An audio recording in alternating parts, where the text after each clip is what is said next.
me Friday night. Jamie, let me, put it real nice. Bug off, pizza breath.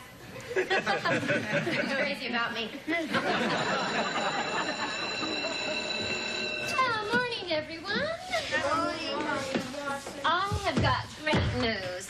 Our class has been selected to represent the 8th grade in the school's annual History Week play competition.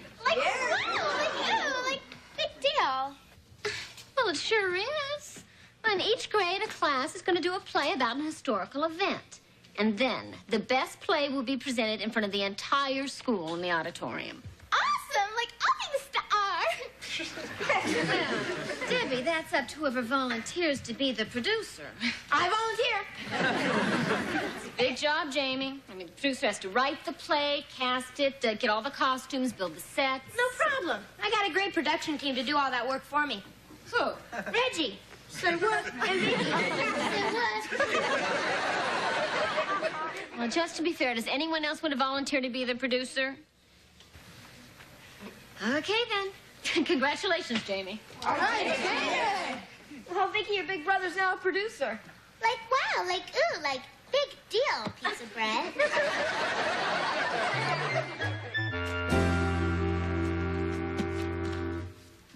Hi, hon. I'm home. And how was your day today, lovely lady? Fine. What's the matter with your voice? Why, nothing. Why do you ask? You sound like you swallowed Walter Cronkite. Well, it was a day like all days, filled with those events that alter and illuminate our times. And I was there. Ted, why are you talking like a station break? Joni, I was sitting at my desk today when my phone rang. Oh, yeah. I was sitting at my desk today when my phone rang, and this voice invited me to be a guest on a popular talk show. Well, I recognized the voice right away. Oh, that's exciting. Well, who was it? Johnny? Oprah? Phil? Ralph. You're going to be on Ralph? Ralph Grogan, honey, the host of VIP, the radio show where people who want to know talk to people in the know. Oh, I didn't know. Joni, I'm gonna be talking about the exciting world of cybernetics. How about that? Honey, that's wonderful. Well? Well, what suit should I wear on the show? Ted, it's on radio. You can wear your birthday suit. Oh, yeah. Well, I still want to look nice. Why don't you help me pick something out, okay? Okay. Hi. Hello, children, and welcome to the kitchen. Jamie, we better come up with a great idea for the play. The 8th grade never won this competition. Yeah. Vicki, you know everything about history. What's a famous event we can write a play about? How about Betsy Ross sewing the first American flag? Nah, we need something with pizzazz. Okay, then make it Diana Ross. How about the first Thanksgiving? There's got to be something more exciting than a bunch of guys sitting around in funny hats stuffing a dead turkey. How about stuffing a live turkey?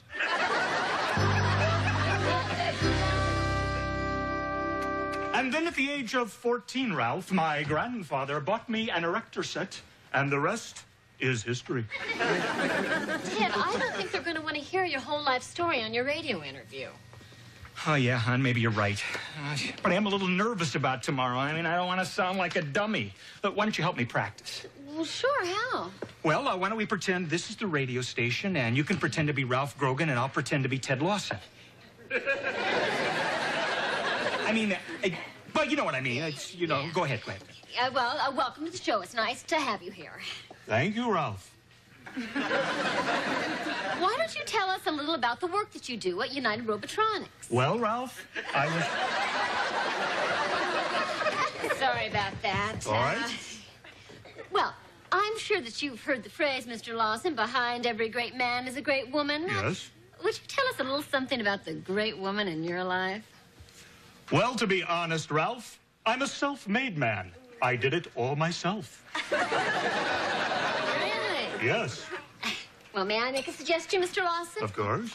Remember when we talked about having another child? Do that yourself.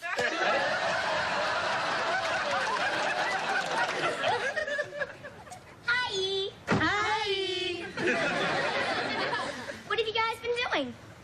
Just hanging around. Aren't you working on your play? We've been doing that, too. Well, it better be spectacular.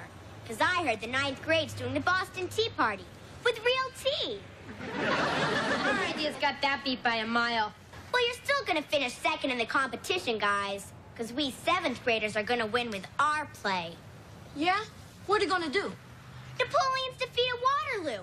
With real water. Not bad, Harriet, but hardly a winner. What makes you think so? He's a producer. He doesn't have to think.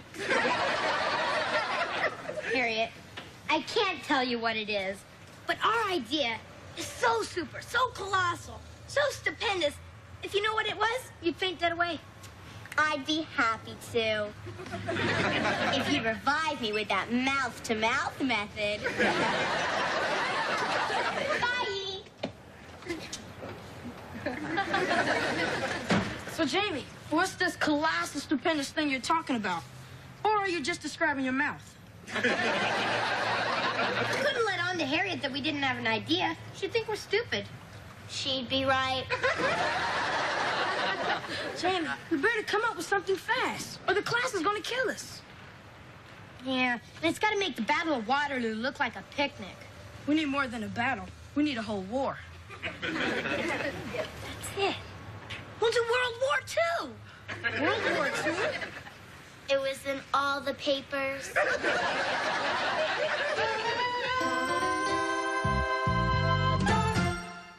Small Wonder will return after these messages. The pet store. Excuse me, we're looking for Ralph Grogan. Well, you found him. That's me. Hi, Ralph. I'm Ted Lawson, your guest star today. And this is my wife and family. Hello, Ralph. We go on the air in a few minutes. I have to get some commercial copy, so why don't you make yourselves comfortable? Thanks. If you'd like, I can turn on the show they're doing in there. It's that soap opera, All My Husbands. Oh, yeah, I've heard of that. Thanks. Thanks. Oh, Phyllis, I love you. I can't live without you. Please get back in the car. Oh, Lloyd, my darling, when you put it that way, how can I refuse? That Lloyd sounds so sexy. You talk about sexy. I bet that Phyllis could melt the chrome off a trailer hitch. Oh, Phyllis, let's give it one more chance. My lips hunger for you. Kiss me. Lloyd, that truck!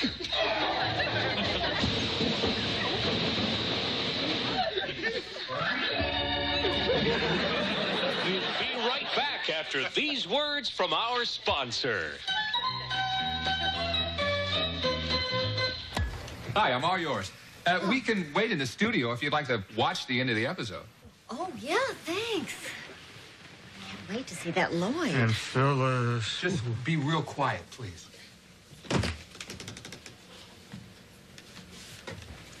Everybody stand by, please. And now we return you to All My Husbands. Lloyd and Phyllis were just pulling away from the curb in his car when we suddenly heard...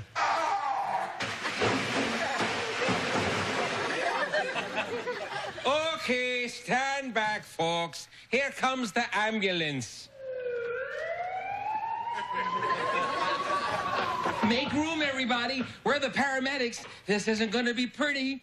Are you all right, lady? Yes, I think so, but I'm not sure about Lloyd. Sweetheart, speak to me. It's Phyllis. That's Phyllis?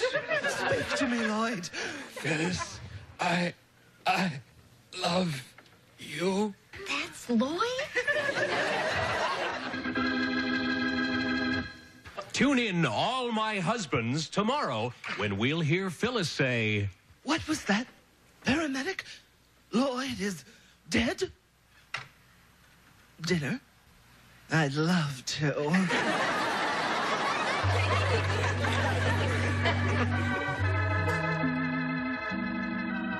All right, we're clear, everybody. Thank you. Well, how'd you like it, folks? Oh, yes. Well, personally, I'm a little disillusioned. It's kind of like finding out that Arnold Schwarzenegger is really Pee Wee Herman. Yeah, well, that's the beauty of radio. Leaves everything to the imagination. Okay, Mr. Lawson, over here, please. Okay. Stand back, everyone. This isn't going to be pretty. So, what do I have to do, Ralph? Oh, no need to be nervous, Ted. Just take a moment to relax. Okay. Yeah, we won't be on the air until that red light goes on. Oh, good. Good evening, folks. I'm Ralph Grogan, and this is VIP. My guest tonight is Ted Lawson, an authority on cybernetics and robotics. Welcome, Ted. How are you?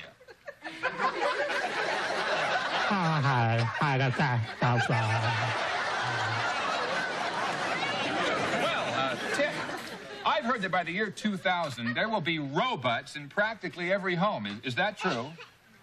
Let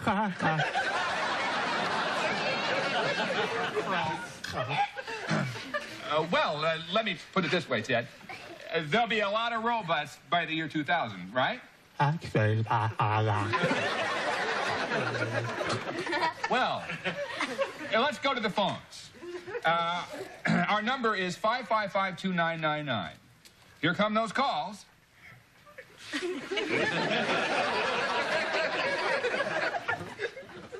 I'm sure you folks out there have lots of questions for our guests, so let's have those calls.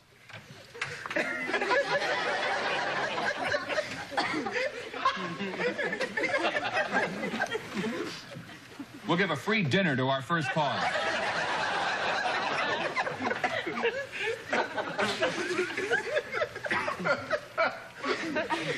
Oh, it's been nice talking to you, Ted. We'll be back in a moment with writer Craig Anderson, author of the best-selling book, How to Overcome Your Fear of Public Speaking.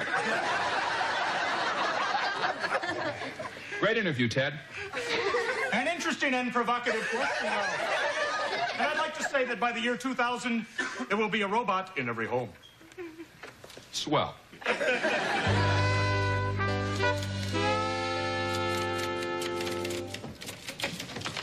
Almost finished typing our play, Vicki? Almost. Well, could you speed it up? Speed it up.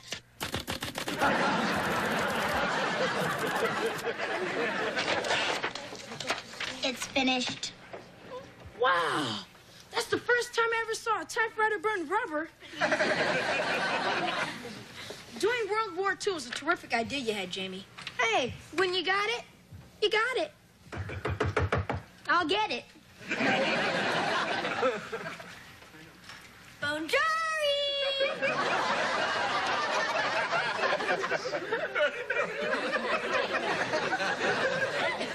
What are you supposed to be? Our class is doing the Battle of Waterloo. I'm playing Napoleon Bonaparte.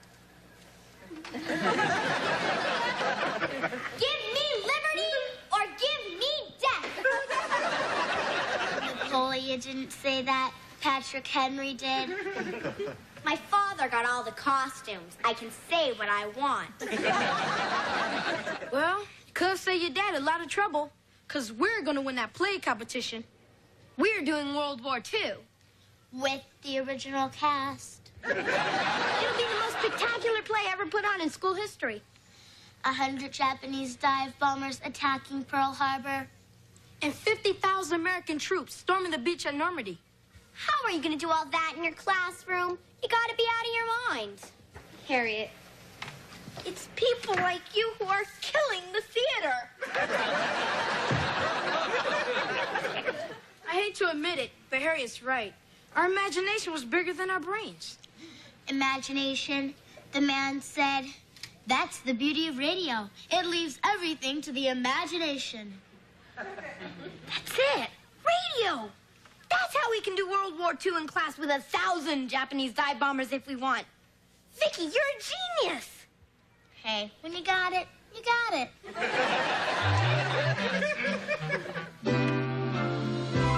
Now, as you know, class, the 7th and 9th grades have already presented their plays to our two judges, Mr. Frischman and Mrs. Wolf. You stand? 1930s and 40s, most Americans learned about the war over the radio. And with this in mind, the 8th grade is proud to present their play in the competition, a unique radio dramatization of World War II.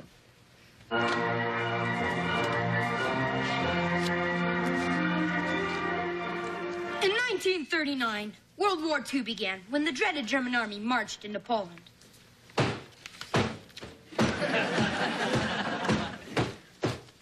Back home in the USA, President Franklin Delano Roosevelt addressed an anxious nation. My fellow Americans, America will not enter the war. But 2 years later, on December 7th, 1941, the Japanese attacked Pearl Harbor.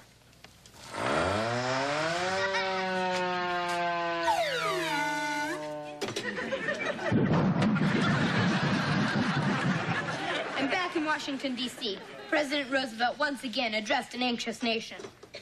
My fellow Americans, I changed my mind. We will enter the war.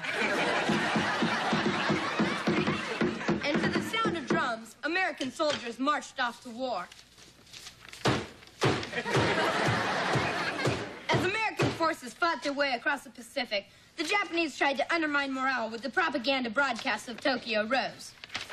Right, hurrah, America, G.I. Right, give it up. Get lost. So sorry. Go home, open Toyota dealership. Back in Europe, the battle raged on. We take you now to the European front, where the Allies are engaged in hand-to-hand combat with the enemy. Ooh, ow, ooh, ow. A guy could get killed out here. Meanwhile, back home in the USA, people were reacting to news from the battle zone.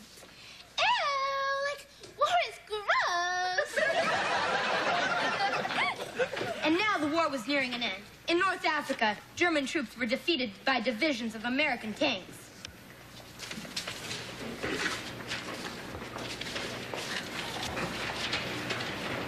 I said German troops were defeated by divisions of American tanks.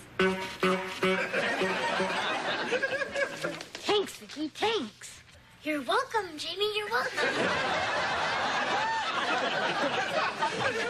Take my word for it. The American tanks won. And in 1945, the Allies marched into Berlin with flags flying and a band playing a victory march. Apparently, the band was led by Corporal Lawrence Welk.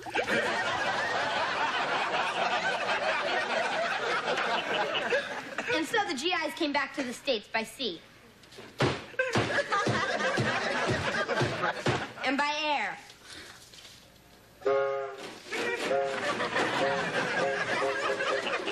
Where they greeted their loved ones who they hadn't seen in years. Hey, Lucy, I'm home.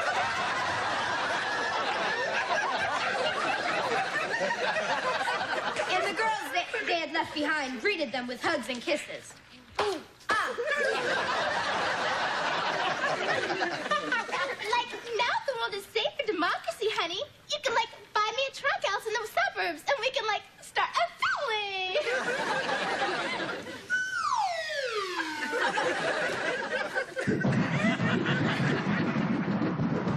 I guess that's how they got the term baby boom. That's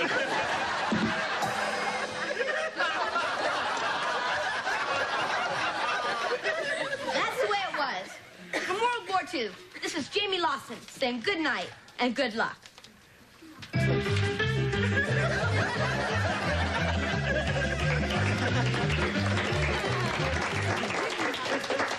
Thank you, kids. That was a very interesting interpretation of World War II. But we won it anyway. Judges? Mrs. Lawson, that was a very clever idea. Both entertaining and imaginative. It's our opinion that the winner of this year's play competition is your 8th grade. Well, Debbie, now that I've made you a star, how'd you like to go out with me tonight? like, I'd rather shop at Kmart.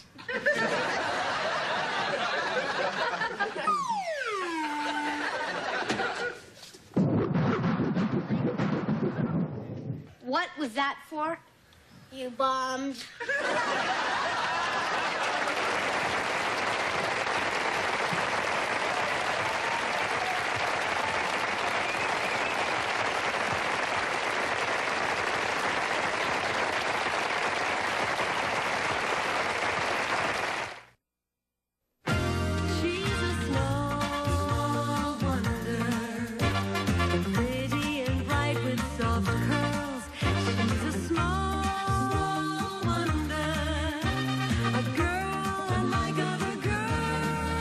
She's a